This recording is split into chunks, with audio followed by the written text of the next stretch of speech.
ইরার অনুমতি পেয়ে অগ্নি আবারও উন্মাদ হয়ে যায়। কিছুক্ষণ পরে অগ্নির এত ভালোবাসা নিতে না পেরে ইরা জ্ঞান হারায়। ইরাকে হঠাৎ জ্ঞান হারাতে দেখে অগ্নির হাত পা অবশ হয়ে যায়। অগ্নি কোনো রকমে নিজে বিছানা থেকে উঠে ইরার গায়ে একটা চাদর জড়িয়ে পাগলের মতো ইরাকে ডাকতে থাকে। অগ্নি ইরার চোখে মুখে পানি দিলেও তাতে কোনো ফলাফল পাওয়া যায় না। অনেক কষ্ট করেও যখন অগ্নি ইরার জ্ঞান ফেরাতে না পারে তখন সে ইরাকে হাসপাতালে নিয়ে যাওয়ার জন্য উদ্যত হয়। কিন্তু পরক্ষণে অগ্নি ভাবে সে যদি এই অবস্থায় ইরাকে নিয়ে কোনো হসপিটালে যায় তাহলে কালকের খবরের কাগজে হেডলাইট এটাই হবে। অগ্নির এখন কি করা উচিত তা সে বুঝে উঠতে পারে না। কিছুক্ষণ পরে হঠাৎ অগ্নির মনে পড়ে আজ তাদের বিয়েতে আসা মামাতো ভাইয়ের ওয়াইফ গাইনোকোলজিস্ট ডক্টর। তাই অগ্নি আর এক মুহূর্ত সময় নষ্ট না করে তার মামাতো ভাই স্বাধীনকে ফোন করলো। টানা 3 থেকে 4 বার কল করার পরেও ওপাশ থেকে কেউ কল রিসিভ করলো না। যদিও স্বাভাবিকভাবেই রাত 3টার সময় কেউই কারোর কল রিসিভ করার জন্য বসে থাকে না, তবুও অগ্নির খুব রাগ হলো স্বাধীনের উপর। অগ্নি কোন রকমে নিজের রাগ কন্ট্রোল করে আরও 2 বার কল করলো স্বাধীনকে। প্রথমবার কল হতে হতে ফোনটা কেটে গেল। দ্বিতীয়বার কল হতেই ওপাশ থেকে স্বাধীন কলটা রিসিভ করলো। স্বাধীন কল রিসিভ করেছে এটা বুঝতে পেরেই অগ্নি চিৎকার করে বলল, শালা মরেছিস নাকি তুই? কখন থেকে কল করছি, কল রিসিভ করিস না কেন? ওই শালা, রাত 3টার সময় কে ফোন নিয়ে বসে থাকে? কি হয়েছে সেইটা বল। ইরা খুব অসুস্থ, আমি লোকেশন শেয়ার করছি, তুই ভাবিকে নিয়ে তাড়াতাড়ি চলে আয়। টাইম দেখেছিস? আমরা সকালে আসছি। আমার বউ প্রায় 1 ঘন্টা যাবৎ সেন্সলেস হয়ে আছে। আমি অনেক চেষ্টা করেছি, কোনোভাবেই ওর সেন্স ফেরাতে পারছি না, আর তুই বলছিস সকালে আসবি? অগ্নির কথা শুনে এবার স্বাধীনের ঘুমের রেশ কেটে যায়। স্বাধীন অবাক হয়ে অগ্নিকে জিজ্ঞেস করে, ইরা সেন্সলেস হলো কিভাবে? স্বাধীনের মুখে এমন প্রশ্ন শুনে অগ্নির দাঁতে দাঁত চেপে বলে, আজ আমাদের ফার্স্ট নাইট ছিল, তাই 2 বাচ্চার বাপ আশা করছি তোকে পুরোটা ব্যাখ্যা করে বলতে হবে না। অগ্নির কথা শুনে স্বাধীন বোকার মতো মাথা চুলকাতে চুলকাতে প্রশ্ন করল, আচ্ছা তোদের বিয়ে তো প্রায় 4 মাস আগে হয়েছে, তাহলে আজ তোদের ফার্স্ট নাইট হয় কিভাবে? অগ্নি স্বাধীনের প্রশ্নের কোনো জবাব না দিয়ে বলল, আমরা গুলশানেই আছি, তাই তোদের আসতে খুব বেশি সময় লাগবে না। আমি আমাদের লোকেশন শেয়ার করে দিয়েছি, তুই তাড়াতাড়ি ভাবিকে নিয়ে চলে আয়। কথাগুলো বলে অগ্নি ফোন কেটে দিল। ফোন কেটে দেওয়ার ঠিক 25 মিনিট পরে অগ্নির ফ্ল্যাটের কলিং বেল বেজে ওঠে। অগ্নি তাড়াহুড়ো করে ফ্ল্যাটের দরজা খুলে দিতেই দেখলো স্বাধীন এবং তার ওয়াইফ মিমি চলে এসেছে। অগ্নির মতো পরিপাটি মানুষটাকেও আজ খুব এলোমেলো লাগছে। এসি ঠান্ডা বাতাসের মধ্যেও অগ্নি ঘেমে একাকার হয়ে আছে। অগ্নি এবং স্বাধীনকে রুমের বাইরে রেখে মিমি চলে গেল ইরার কাছে। মিমি স্বাধীনের মুখে শুনেছিল যে আজ ইরা এবং অগ্নির ফার্স্ট নাইট ছিল, তাই ইরার অজ্ঞান হওয়ার কথা শুনে মিমি সেই মোতাবেক নিজের সঙ্গে করে মেডিসিন নিয়ে এসেছিল। প্রায় 1 ঘন্টা পরে মিমি রুম থেকে বেরিয়ে এসে অগ্নিকে উল্লেখ করে বলল, ভাইয়া ইরার জ্ঞান ফিরেছে, এখন আপনি ওর সাথে দেখা করতে পারেন। অগ্নি ইরার কাছে যাওয়ার জন্য উদ্যত হতেই মিমি আবার অগ্নিকে ডেকে বলল, ভাইয়া আর একটা কথা বলার ছিল। হ্যাঁ বলো। আসলে কথাটা কিভাবে বলবো বুঝতে পারছি না। সমস্যা নেই, তুমি বলো। ভাইয়া প্লিজ আপনি কম করে হলেও আগামী 1 সপ্তাহ ইরার থেকে একটু দূরে থাকবেন। আশা করি আমি কি বলতে চাইছি তা আপনি বুঝেছেন। অগ্নি বয়সে স্বাধীনের থেকে 1.5 মাসের বড়, তাই ছোট ভাইয়ের বউয়ের মুখ থেকে এমন কথা শুনে অগ্নি ভীষণ লজ্জা পেল। লজ্জায় অগ্নি কোনো রকমে মাথা নাড়িয়ে মিমির কথায় সম্মতি জানালো। তারপর সেখানে আর 1 মুহূর্ত দেরি না করে চলে গেল ইরার কাছে। অগ্নি রুমের ভিতরে এসে দেখলো এইটুকু সময়ের মধ্যে ইরা আবার ঘুমিয়ে পড়েছে। ইতিমধ্যে ফজরের আজান শেষ হয়ে গেছে, তাই মিমি ফ্রেশ হয়ে একটা রুমে ফজরের নামাজ পড়তে চলে গেল। সেই ফাঁকে স্বাধীন অগ্নিকে বলল, ভাই তুই কি মানুষ? অগ্নি ভ্রুকুচকে বলল, কেন, আমাকে দেখে তোর কি মনে হয়? স্বাধীন টিটকারি স্বরে বলল, দেখতে মানুষের মতো হলেই কি সবাই মানুষ হয়? তোর কোনো আইডিয়া আছে যে তুই মেয়েটাকে কি হাল করেছিস? মেয়েটা করছিস কাকে? তোর ভাবি হয়? ইরা আমার ছোট বোনের মতো, ওর সঙ্গে পশুর মতো আচরণ করেছিস তুই। যদিও এটা তোদের পার্সোনাল ব্যাপার, এটা নিয়ে আমার কথা বলা ঠিক হচ্ছে না, তবুও কথাগুলো না বলে পারলাম না। অগ্নি এবার স্বাধীনের দিকে রাগী চোখে তাকিয়ে বলল, বেশি ভালো মানুষ সাজার চেষ্টা করিস না। তুই আমার থেকে 1.5 মাসের ছোট, অথচ তুই 2 বাচ্চার বাবা হয়ে বসে আছিস। আর এদিকে আমি 36 বছর বয়সে এসে নিজের ফার্স্ট নাইট স্পেন্ড করলাম। মানছি আমি ভুল করেছি, তবে 36 বছর বয়সে বিয়ে করলে এরকম ভুলের ঝুঁকি একটু বেশিই থাকে।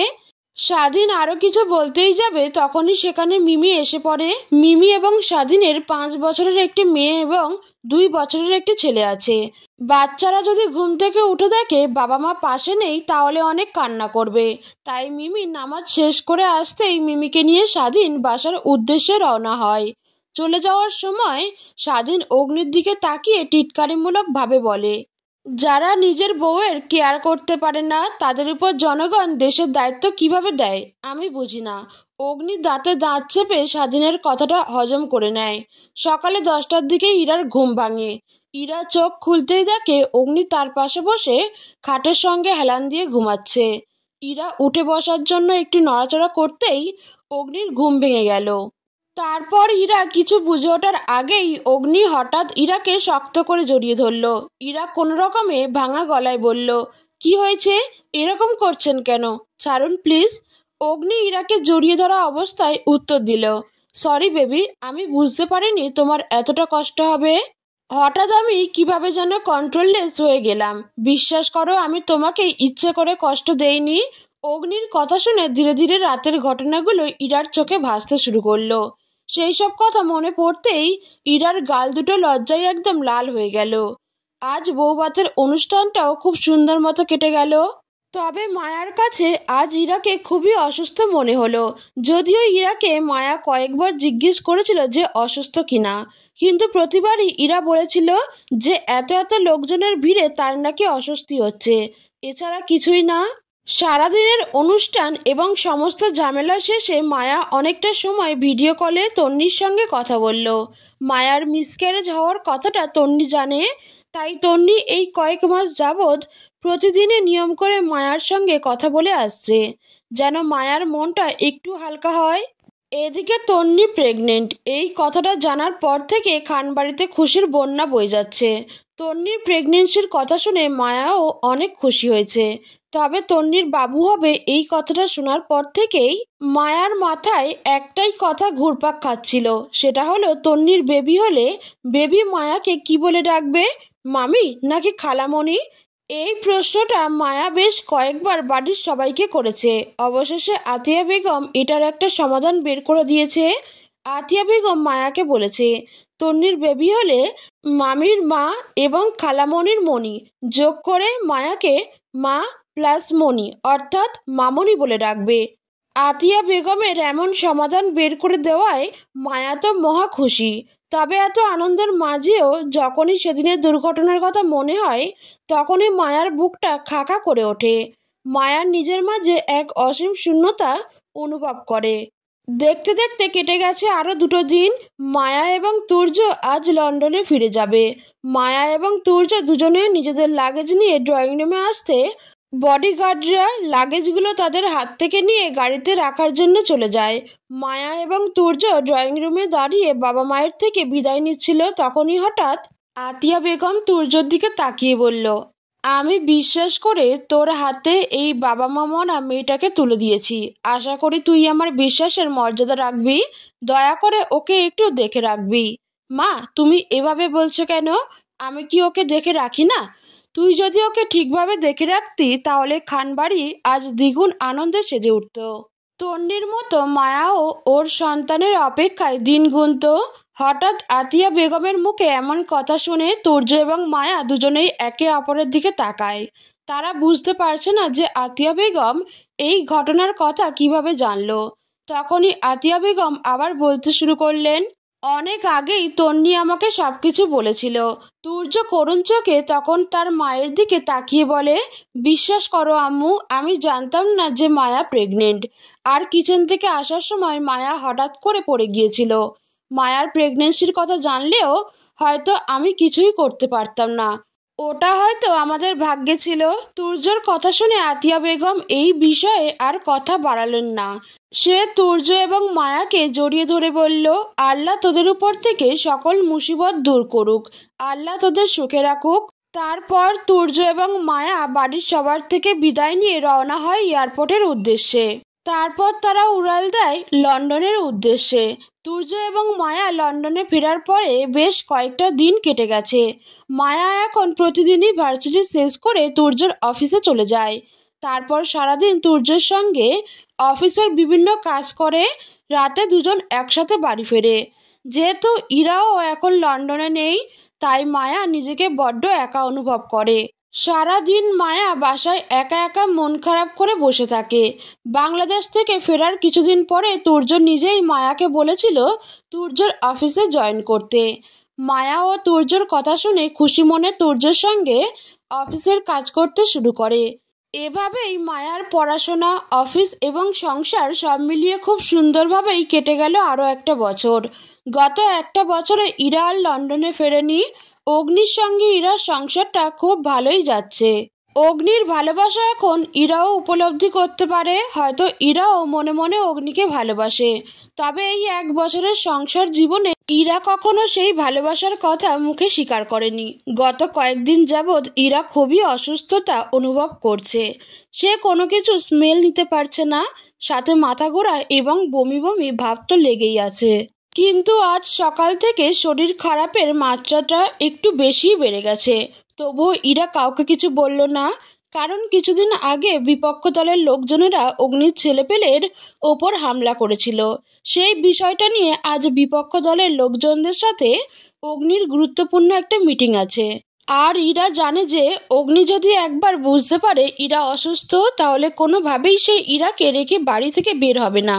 তাই ইরা কোনোভাবেই অগ্নিকে তার অসুস্থতার কথা বুঝতে না দিয়ে খুব সুন্দর করে হাসি খুশিভাবে অগ্নিকে বিদায় দিল পার্টি অফিসে যাওয়ার জন্য।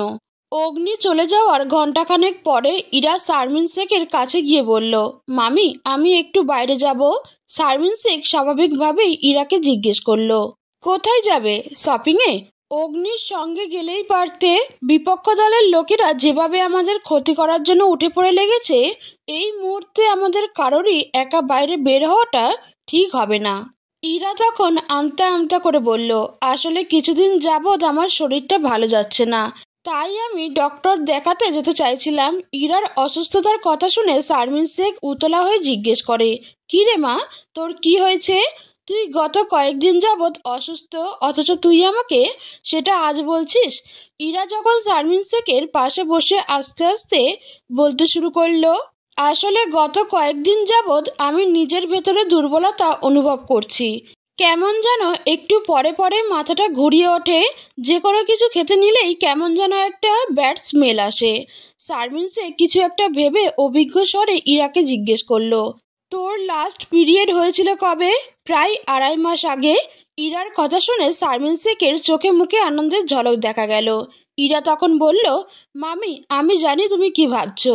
সত্যি বলতে আমিও একই কথা ভাবছি, তবে আমি শিওর না হয়ে কাউকে কিছু বলতে চাচ্ছি না। শারমিন শেখও ইরার কথায় সম্মতি জানিয়ে বলল, হ্যাঁ ঠিকই বলেছিস, আমিও চাই না গতবারের মতো লজ্জাজনক পরিস্থিতিতে পড়তে। তার চেয়ে বরং চেক আপ করে রিপোর্ট নিয়ে এসে শিওর হয়ে তারপর সবাইকে জানাবো। আমিও সেটাই ভাবছি। অগ্নি কি এ বিষয়ে কিছু জানে? ইরা মাথা নিচু করে বলল, না, এই বিষয়টা নিয়ে আমি নিজেও এখনও শিওর না, তাই ওনাকেও কিছু জানাইনি। আচ্ছা ঠিক আছে, চল আমিও তোর সঙ্গে হসপিটালে যাব। ওকে মামি চলো। এমপির বউ বলে কথা, চেক আপের অল্প কিছুক্ষণের সময়ের মধ্যে ইরার সব রিপোর্ট চলে আসলো। রিপোর্ট দেখে ডক্টর শারমিন শেখকে বলল, কংগ্রাচুলেশন, আপনি দিদি হতে চলেছেন, এবং ডাবল কংগ্রাচুলেশন, আপনার ছেলের বউয়ের গর্ভে 2টি ভ্রূণ রয়েছে। ডক্টরের কথাগুলো শুনে শারমিন শেখ আনন্দে আত্মহারা হয়ে যায়। অব্র এবং শুভ্র পরে আবারও শেখ বিলাতে যমজ বাচ্চা আসতে চলেছে। কথাগুলো ভাবতেই শারমিন শেখের বুকের ভিতর সুখময় অনুভূতি হানা দিচ্ছে। শারমিন শেখ খুশি হয়ে ডক্টরের সহকারীর কাছে 15,000 টাকা দিয়ে বলল, আমার কাছে ক্যাশ আপাতত এটাই আছে। এই টাকা দিয়ে মিষ্টি এনে হসপিটালে সবাইকে মিষ্টি মুখ করাবেন আর বলবেন এমপি সাফওয়ান শেখ অগ্নি বাবা হতে চলেছে। ডক্টরের সেই সহকারীও খুশি মনে টাকাটা নিয়ে মিষ্টি আনতে চলে গেল। ইরার কেমন যেন লজ্জা লজ্জা লাগছে। ইরা মনে মনে ভাবছে সে প্রেগনেন্ট। এটা শোনার পরে সবাই তাকে দেখলে কি ভাববে? সবাই তো বুঝে যাবে যে ইরা অগ্নি ওইসব করেছে। পরক্ষণে আবার নিজেই নিজের মনকে বলছে বিয়ের পর সব মেয়েরাই তো প্রেগনেন্ট হয়, এটা নিয়ে কেউ কিছু ভাববে কেন? ডক্টরের চেম্বার থেকে বেরিয়েই শারমিন শেখ অভ্রকে ফোন করে বলল। দুইবার রিং হতে ওপাশ থেকে অভ্র ফোনটি রিসিভ করলো। অভ্র ফোন রিসিভ করতে শারমিন শেখ খুশিতে গদগদ করে অভ্রকে বলল, অভ্র, আমি তোকে এখন এমন একটা খুশির সংবাদ বলবো যা শোনার পর তুই খুশিতে পাগল হয়ে যাবি। আম্মু, আমি তো এতদিন জানতাম যে আমি অলরেডি পাগল। তুই তোর বাদরামো বন্ধ করবি? ওকে ওকে, বলো কি খুশির সংবাদ দিবে? সবাইকে মিষ্টি খাওয়ানোর ব্যবস্থা কর, বাড়িতে দুইজন নতুন সদস্য আসছে। শারমিন শেখের এমন কথা শুনে শুভ্র অভ্র খুশিতে নাচতে নাচতে বলল, আম্মু, তোমার কথা শুনে সত্যি আমি খুশিতে পাগল হয়ে যাচ্ছি। আমি ভাবতেও পারিনি যে তুমি আমাদেরকে না জানিয়ে আমার এবং শুভ্রর বিয়ে ঠিক করে ফেলবে। ছেলের কথা শুনে শারমিন শেখ অবাক হয়ে গেল। সে বলল কি আর ছেলে বুঝলো কি? তাই সে অভ্রকে বোঝানোর জন্য আবারও বলল, আমি তোমাদেরকে বিয়ে করিয়ে বউ আনার কথা বলিনি। আমি বলতে চেয়েছি বাড়িতে দুটো নতুন ক্ষুদে সদস্য আসছে। এদিকে ইরা লজ্জায় লাল হয়ে যাচ্ছে। তখনই অভ্র ফোনের ওপাশ থেকে বলে উঠল, আম্মু, এই বয়সে তোমাদের এটা করা ঠিক হয়নি। বাবার বয়স হয়েছে বলে সে রাজনীতি থেকে রিটার্ন নিল, আর এই বয়সে এসে কিনা তোমরা আবার নতুন করে ফ্যামিলি প্ল্যানিং শুরু করলে, তাও আবার জমজ। এবার ছেলের কথা শুনে শারমিন শেখ রেগে আগুন হয়ে গেল। সে দাঁতে দাঁত চেপে ধমকের সুরে ছেলেকে বলল, বাঁদর ছেলে, আমাকে আজ বাসায় ফিরতে দে। তোর হাড় মাংস যদি আলাদা করে রেখে না দিয়েছি তবে আমার নামও শারমিন না। কি হলো আম্মু, তুমি রেগে যাচ্ছ কেন? তুমি তো বললে বাড়িতে নতুন ক্ষুদে সদস্য আসছে। শারমিন শেখ নিজেকে কিছুটা শান্ত করার চেষ্টা করে দাঁতে দাঁত চেপে বলল, হ্যাঁ, আমি বলেছি যে ক্ষুদে সদস্য আসছে। তার মানে এই না যে আমি আর তোর বাবা এই বয়সে এসে ফ্যামিলি প্ল্যানিং করছি। অভ্র মাথা চুলকাতে চুলকাতে বলল, তাহলে ইরা মা হতে চলেছে। আম্মু, আমাকে কি বলদ পাইছো? গত বছর এই সেম ডায়লগ দিয়া আমার আর শুভ্রর পকেট থেকে প্রায় 2 লক্ষ টাকা খসাইছিলা। পুরো এলাকায় 17 মন মিষ্টি বিলানোর পরে জানতে পারলাম পুরাই মিস্টেক। আমি কি পাগল হয়েছি যে এবার আবার তোমার কথা শুনে ধেই ধেই করে নাচবো? আমি তোমাদের কথা বিশ্বাস করি না। আগে ভাইয়া এই বিষয়টা কনফার্ম করুক, আগে শিওর হই যে সত্যি আমি চাচু হব। তারপর দরকার হলে নিজের পকেটের টাকা দিয়ে এলাকায় 30 মন মিষ্টি বিলাবো। ছেলের মুখে এমন কথা শুনে শারমিন শেখ আর কথা না বাড়িয়ে কলটা কেটে দিল। তারপর শারমিন শেখ এবং ইরা বাড়ির উদ্দেশ্যে রওনা হয়। হঠাৎই শারমিন শেখ একটি শপিং মলের সামনে এসে ড্রাইভারকে গাড়ি থামাতে বললেন এবং ইরাকে সাথে করে শপিং মলের ভিতরে নিয়ে গেলেন। ইরা শারমিন শেখকে জিজ্ঞেস করলো, মামি, আমরা শপিং মলে আসলাম কেন? তোর জন্য কিছু জিনিস কিনা প্রয়োজন। কি জিনিস? আমার তো কিছু প্রয়োজন নেই। গর্ভকালীন সময়ে মেয়েদের যা যা প্রয়োজন হয় সেসব আমি নিজের হাতে কিনে নিয়ে যাব।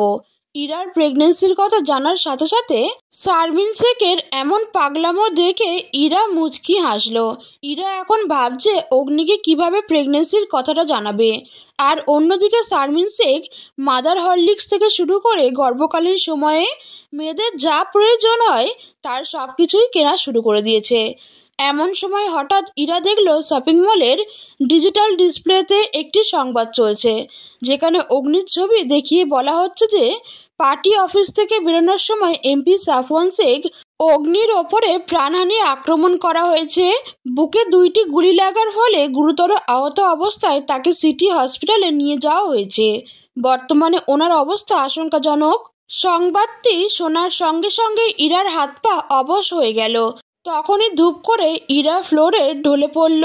তারপর কি হয়েছে ইরার তা জানা নেই।